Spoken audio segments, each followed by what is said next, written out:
Guys, today on the channel, we're going to check out the Eachine E130.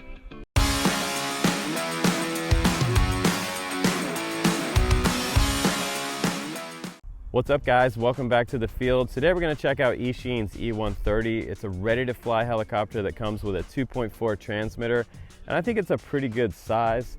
It has a single rotor head on here. It is not coaxial, which is great. It is kind of scale looking a little bit as far as the 3D helis go. It's probably twice the size of the beginner heli that I started out with, but this one's not really so much of an indoor helicopter as it is an outdoor trainer. So without further ado, let's go ahead and fire this thing up. I'll show you a little view down to where the transmitter is so you can see the sticks as I'm flying, and I'll show you a 360 camera up front, a 360 view of our flying. So we'll go ahead and jump into it now. Let's fly this 2S 700 milliamp battery. Yeah, it comes with everything in the box you need to fly for a little over $100. You can check out our link down below. Let's go ahead and do some flying. All right guys, here's the transmitter. We have throttle on the left here, yaw and roll and pitch on this side. We also have auto takeoff and auto land. Up here we have two different modes. I guess it's going to get us in a little bit faster mode if we press this button. And let's go ahead and turn on the transmitter, plug in the battery. It is a JST style battery and charges probably in about 45 minutes time. Little USB charger comes along with this one. So we're going to set it down quickly so the gyro initializes and it flattens out nicely, and we should have a smooth flying heli. If not, you can land it, turn it off, and reset the gyro. So we're going to go ahead now and pair it. You pair it by going up and then down again, and now it's connected to the transmitter. Also, you can change the mode as well. You can change it from mode 1 to mode 2 with the button on the top left. So let's go ahead and do a little takeoff. I'm going to show you the transmitter as well. You're going to go sticks down and to the outside like this, and that should bring us up to a low idle. Press this trim button up. That'll do the auto takeoff. So now we're flying with the tail facing toward us. To kind of give you a little mini lesson here, if you're kind of a brand new helicopter flyer, you want to keep the tail toward you because everything at this point is right, going left, forward, and backward. Now I'm leaving, you notice I leave my throttle about the same. The throttle's on the left stick right here, up, down this way. And if I give it a little bit of left thumb to the right, it's going to turn the nose around toward me. If I go again, it'll bring the tail back toward me. If you're starting out, start out and hover a whole battery just like this. Just tail in. And then work on going to the side. The first thing you're going to do is go, say, one side to the left. Try to stay in one spot. It's even hard for me as an experienced pilot to just kind of keep it to the side. And now try to swing it around to the other side. Easier said than done. And with a little bit of wind, this heli, you know, it is susceptible to the wind a little bit. So now I'm hovering on the other side. We can switch around to the next side there. It just wants to get into forward flight. Just bring that tail back to you like that. And if you feel intimidated, like you're going to get out of control, just bring that tail back around toward you, and then everything is right, left, forward, and back. So this way all the controls are pretty much the same.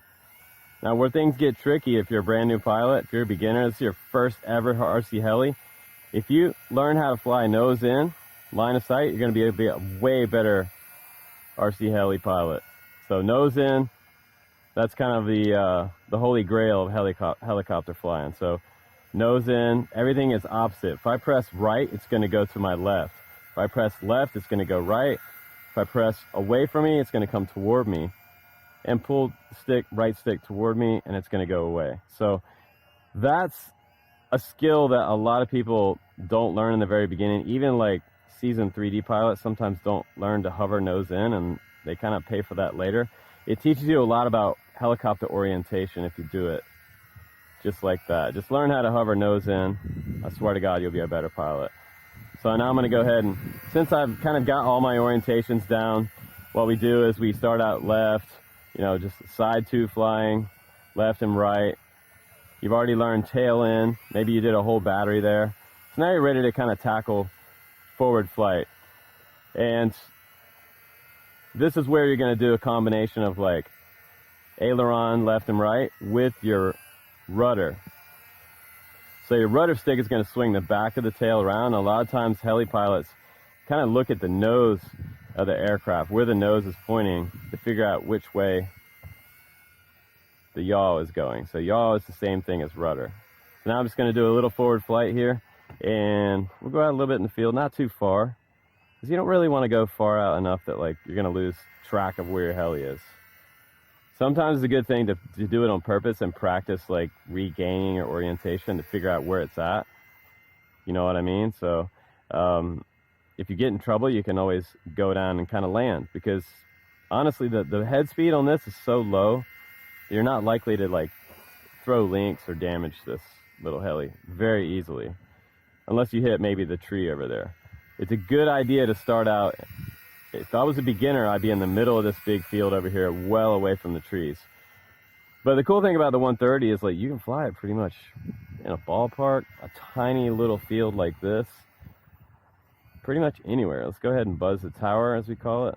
Come up close to the camera now. You don't want to do this with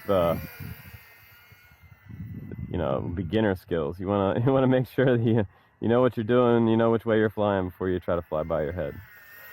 Not recommended. I'm going to try to make it around this tree right here, just using my total line of sight skills right here. See, I'm pressing, I'm not even using any throttle right here. I'm just kind of like leaving it where it's at and pushing forward with the right stick. And this thing's pretty much flying itself. It has a fly barless setup on here, which is awesome. That means it doesn't have any counterbalance weights. So it makes it look much more scale and way cooler. It's more like a 3D heli. Now let's go ahead and you can kind of see it auto level like that. So if I let go of the sticks, check it out. It's like auto leveling.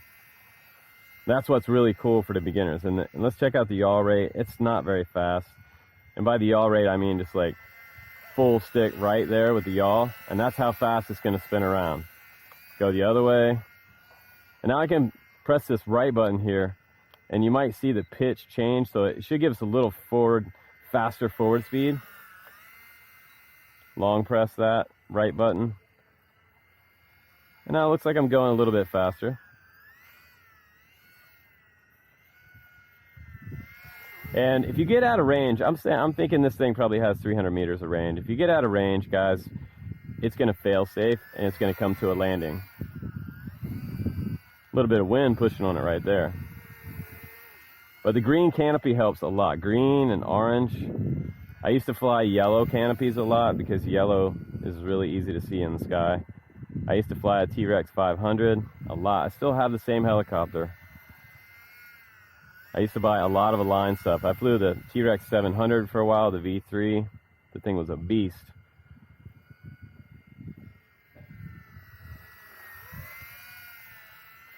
It's kind of bringing itself to a stop there a little bit. That's an interesting feature. It kind of feels the wind pushing it back, and it'll push back and kind of level itself out.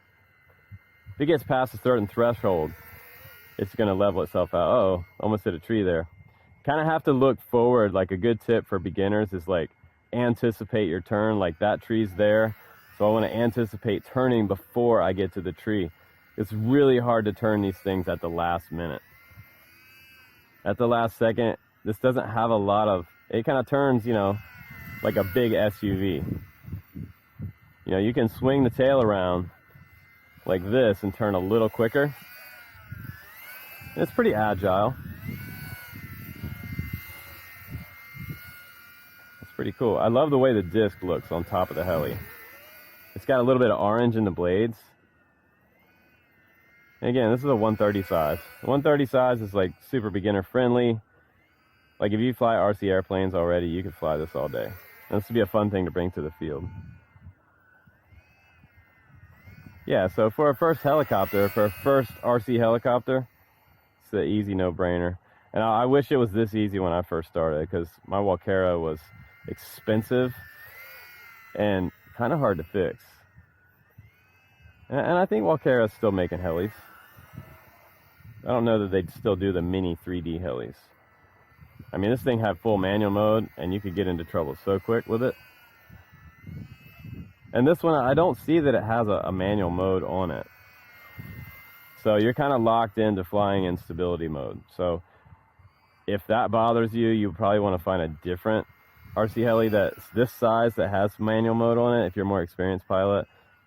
But if you're a beginner, you will fly this one for a while, and then you'll want one that has full manual on it. So that's something to think about if you're going to buy this one. You know, eventually you're going to have 2 or 3 helicopters in your quiver. Your hangar of helicopters.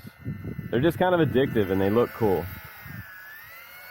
It's kind of like FPV drones. Like, you know, once you get one drone, you got to have another one, different size. I'm the same way with kites. I want one kite, 2-meter traction kite. I have a 3-meter one. I have a 8-meter kite, and I have a 10-meter. And really, there's a heli for all occasions. And this one's just kind of a good trainer. I would absolutely have my son flying this one. My son flew the larger one on the channel a while back. We flew the scale one. I can't remember what it was called. YuXiang. Kind of hard to pronounce.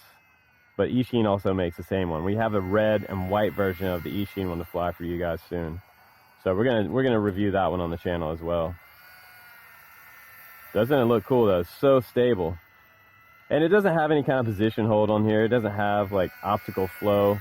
Like that larger one has optical flow on the bottom, so it's almost like it has like GPS, and it'll just come to a stop.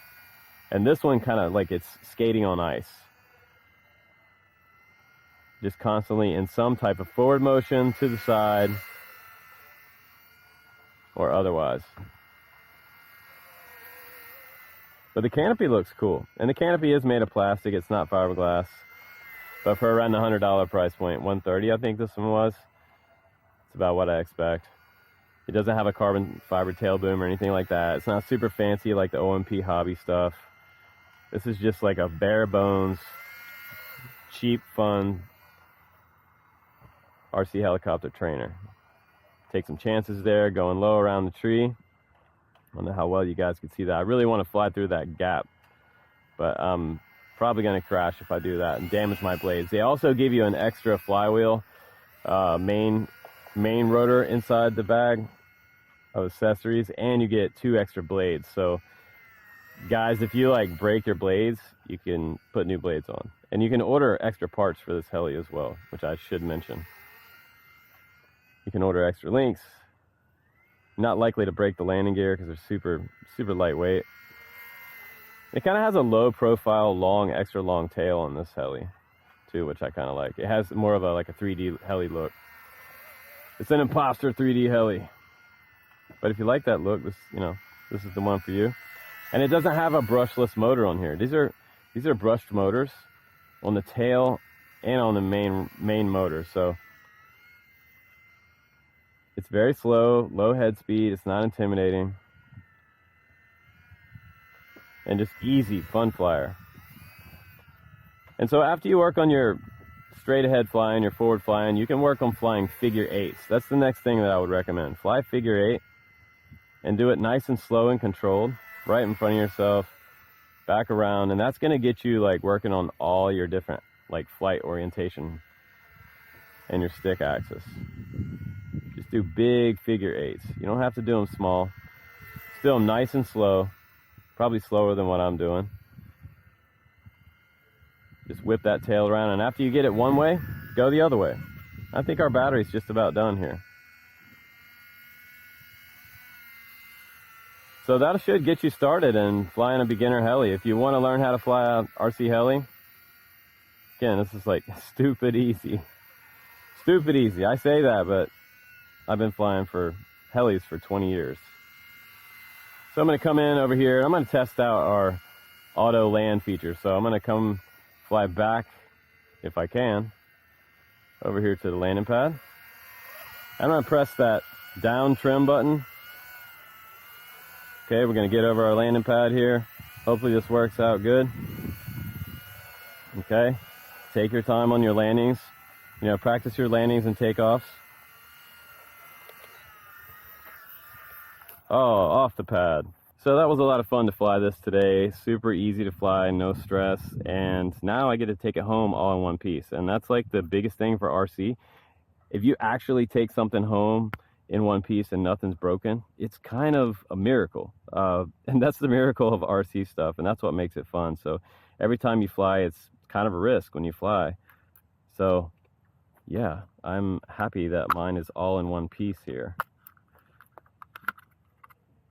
See the flight controller there, the motor, the battery. Let's check that out, see if it's a little warm. Pull this off. Battery on the bottom of that. And man, that motor gets hot. Watch out for this motor. That thing is red hot, but it is about 86 degrees right now.